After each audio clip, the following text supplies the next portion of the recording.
আসসালামু আলাইকুম, সবাই কেমন আছেন? সবাইকে ঈদ মুবারক। কে কোথা থেকে আমার এই ভিডিওটা দেখছেন অবশ্যই কমেন্ট বক্সে জানাবেন।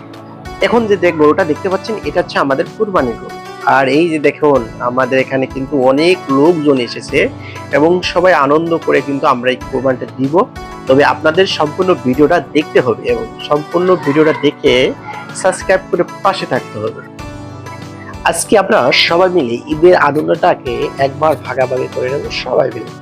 তবে সম্পূর্ণ ভিডিওটা দেখতে হবে এবং লাইক কমেন্ট শেয়ার করে পাশে থাকতে হবে। এটা হচ্ছে আমার দাদা।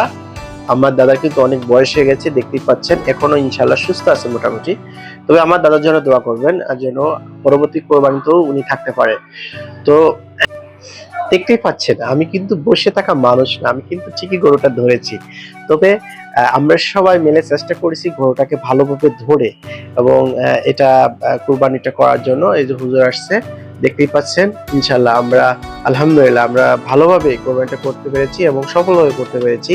এবং আমাদের এলাকাটা ওয়েদারটা অনেক ভালো ছিল, যার কারণে আমরা ঈদের দিনটা খুবই ভালোভাবে এনজয় করেছি। আমরা আশা করেছিলাম যে ঈদের দিনটা হয়তো একটু সুবিধা পাবো।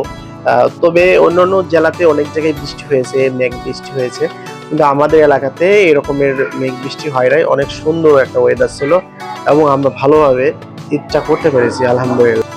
দেখতেই পাচ্ছেন আমাদের গরু কাটাও শেষ এবং পরবর্তী কাটাকুটির কাজ করতেছে। আমার কাকা আছে, আমার ভাই আছে, বড় ভাই আছে, তো সবাই মিলে এটা করা হচ্ছে।